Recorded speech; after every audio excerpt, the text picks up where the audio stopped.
Sa ating lahat mga kagulay, bale nandito tayo ngayon sa aking talungan. Ang ginagawa po natin ngayon dito ay tayo po ay naglilinis sa puno ng ating talungan mga kagulay. Dito mga kagulay, oh.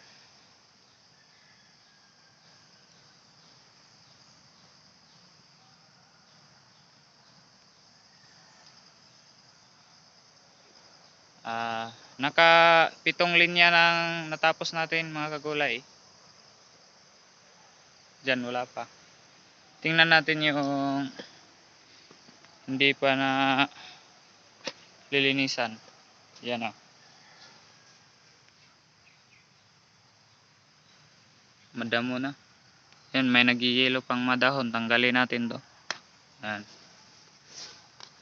Para malinis tingnan.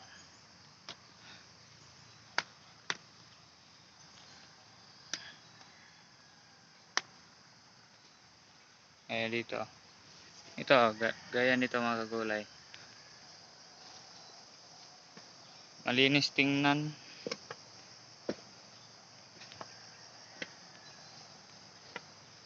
Yan. Marami-rami na rin yung bunga dito mga kagulay.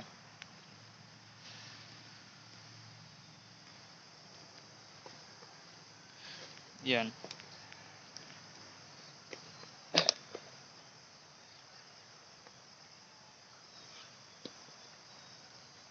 Marami ring bulaklak. Yan.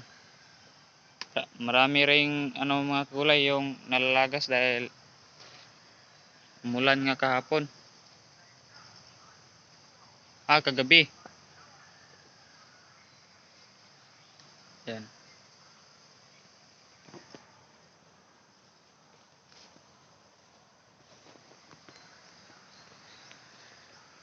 Yan mga kulay.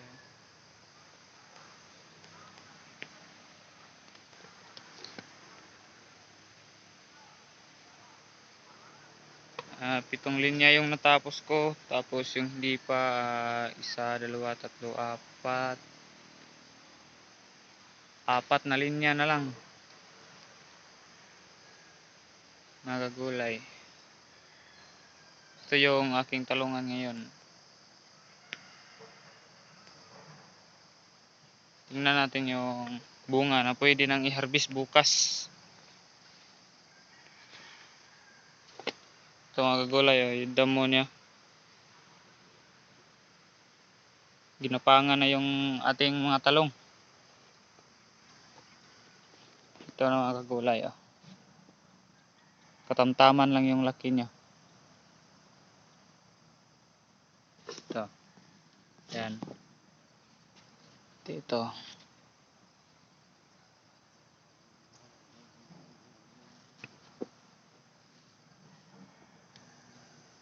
Yan mga kagulay.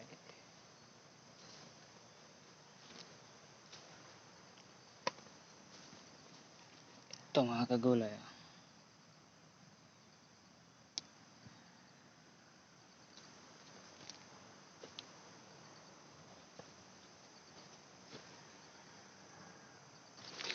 Oops. Muntik pang madulas. Yan mga kagulay. Ito ang kanilang bunga.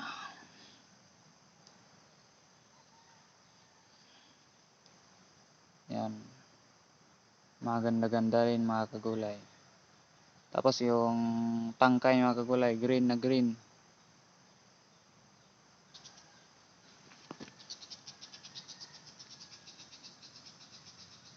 Yan mga kagulay. Ito. Yan.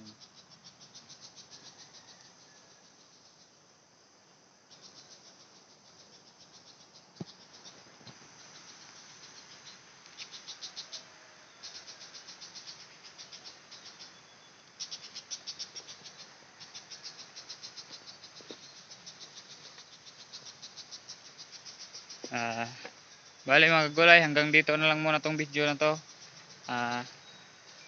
paputuloy ko muna yung aking ginagawa na paglilinis ng ating mga talong. Kasi yung mga yung mga damo ay ginapangan na yung ating mga talong, mga gulay. Maraming salamat and happy farming.